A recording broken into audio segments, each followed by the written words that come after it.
Hello दोस्तों, नमस्कार। स्वागत है आपका मेरे चैनल राजस्थान जीके 2.0 में। तो बात करेंगे अपन राजस्थान की हिस्ट्री के बारे में, जिसमें सबसे पहले चल रहा था अपने राजस्थान के जालोर जिले का इतिहास, जिसमें हमने जालोर के संस्थापक और उसके बाद में जो महत्वपूर्ण शासक हुए उनके बारे में जानकारी प्राप्त कर ली थी।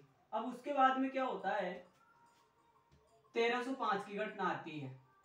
1305 की घटना, तो 1305 की जो घटना थी इसके बारे में मैंने पिछले वीडियो में आपको जानकारी दे दी थी। उसके बाद में अब जो अगली है ना 1308 की घटना। 1308 में क्या हुआ, 1308 की घटना, 1308 की घटना। तो इसमें क्या करता है, जो अलाउद्दीन खिलजी है वो पहले क्या है, सिवाना के ऊपर, ये सिवाना,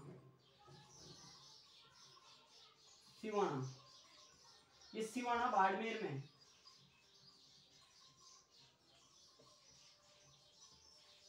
बाड़मेर में है।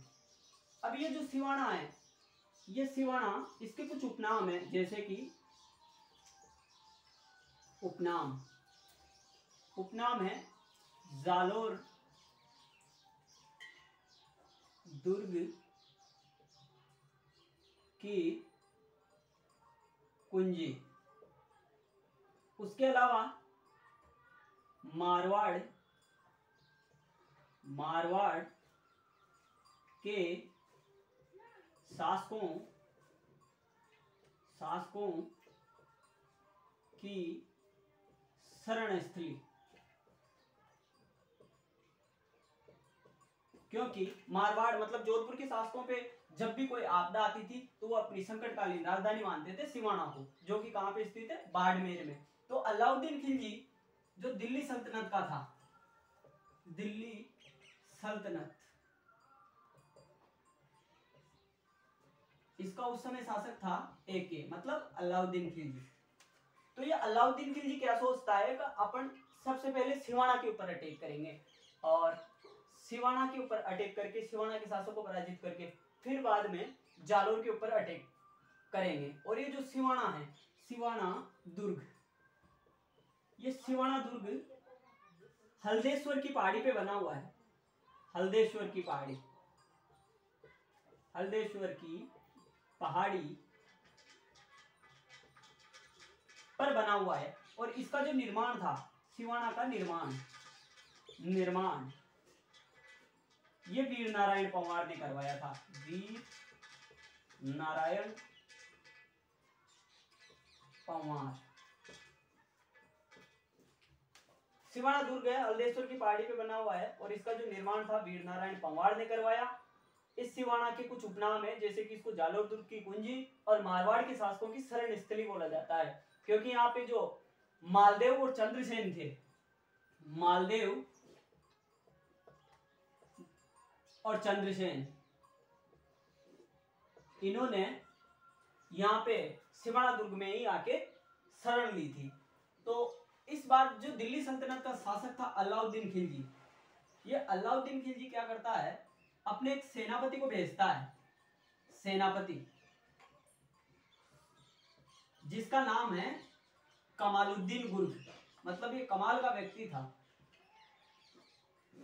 कमालुद्दीन गुर्ग। ये इसका एक गुर्गा था जिसका नाम था कमालुद्दीन गुर्ग। तो दिल्ली सल्तनत का शासक अलाउद्दीन खिलजी ये अपने एक सेनापति को भेजता है, किसको, कमालुद्दीन गुर्ग को। और कहां पे भेजता है, सिवाना में। और इस समय जो सिवाना का शासक था, उसका नाम था शीतल देव चौहान। और इसी का एक पुत्र था जिसका नाम था, पुत्र का नाम था सोम। और सेनापति था इस समय, इसका जो शीतल देव चौहान था, इसका सेनापति था भांवले पंवार।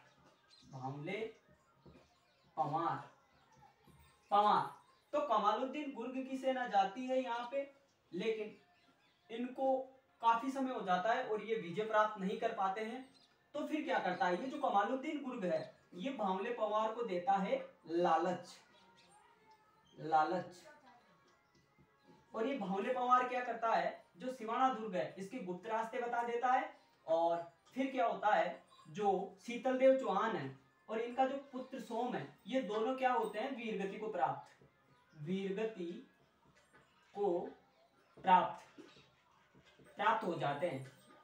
और जो अलाउद्दीन खिलजी है 1308 में सबसे मोस्ट क्वेश्चन, 1308 में जो सिवाना है, ये जो सिवाना है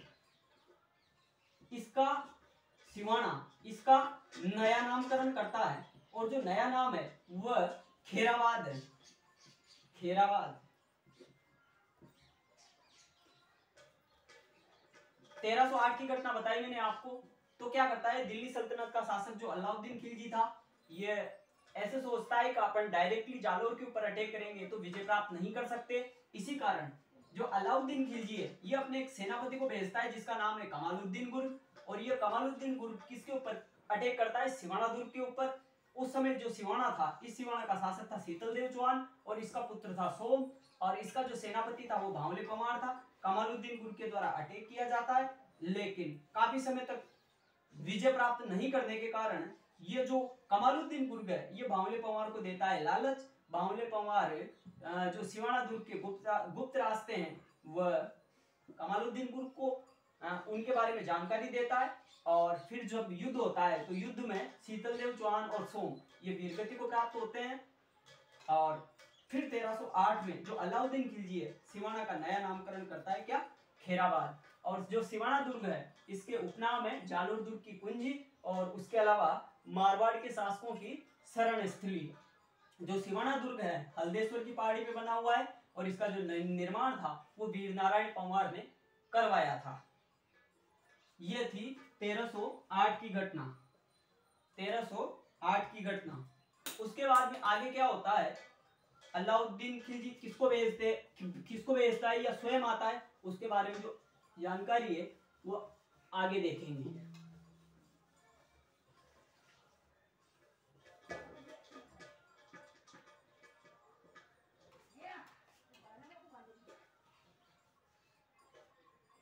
तेरह सौ 11 का आक्रमण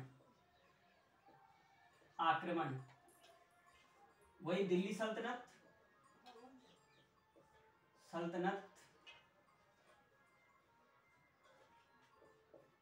यहाँ का शासक वही अलाउद्दीन खिलजी। इधर जालोर के शासक कान्हड़देव चौहान, इसका पुत्र विरमदेव, और जो सेनापति था ये तो था इसका पुत्र, और जो सेनापति था इस समय सेनापति था दहिया बीका।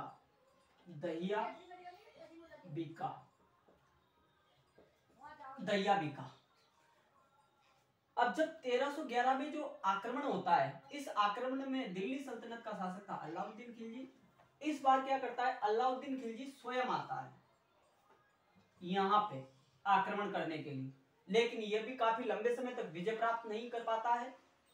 तो ये जो अलाउद्दीन खिलजी है ये दहिया बीका को क्या देता है, लालच। और लालच देने के बाद में ये दहिया बीका जालोर दुर्ग के गुप्त रास्ते इस अलाउद्दीन खिलजी को बता देता है। और फिर क्या है, दोनों सेनाओं के मध्य में युद्ध होता है। यहाँ पे ये दोनों शासक यहाँ पे आ जाते हैं और दोनों के मध्य में युद्ध होता है। युद्ध में जो कान्हड़देव चौहान है ये तो वीरगति को प्राप्त होता है, वीरगति को प्राप्त। और ये जो विरमदेव ये जो जालोर के शासक हैं इनकी एक कुलदेवी है,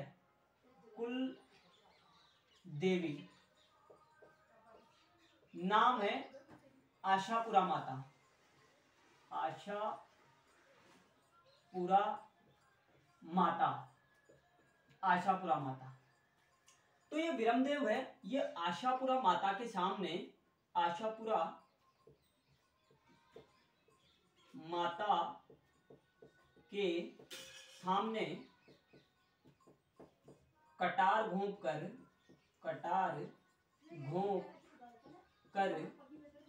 आत्महत्या कर लेता है और अलाउद्दीन खिलजी है फिर जालोर का नाम बदल करके जलालाबाद कर देता है। नया नामकरण क्या करता है जालोर का? नया नाम किसका? जालोर का, जलालाबाद ये नया नाम करता है इसका। 1311 का आक्रमण, दिल्ली सल्तनत का शासक अलाउद्दीन खिलजी, जालोर के शासक कानड़देव चौहान और पुत्र विरमदेव, और यहाँ का सेनापति था उस समय दैया बीका। एके के द्वारा अटैक किया गया, लेकिन काफी समय तक विजय प्राप्त नहीं करने के कारण जो एके था इसने दैया बीका को दिया लालच, और जो दैया बीका था इसने जालोर दुर्ग के गुप्त रास्ते एके को बता दिए।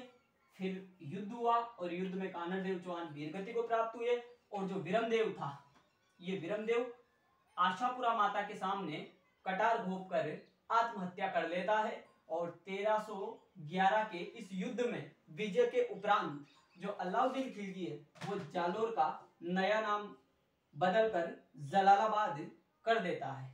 उसके अलावा कुछ ग्रंथ हैं जिनसे अपन को जालोर जिले के इतिहास के बारे में जानकारी प्राप्त होती है। उन ग्रंथों की भी चर्चा साथ में ही कर लेते हैं। जैसे खजाइन उल फुतूर,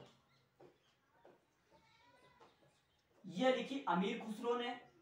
इससे भी अपन को जालोर जिले के बारे में या इसके इतिहास के बारे में प्राप्त होती है जानकारी, अमीर खुसरो।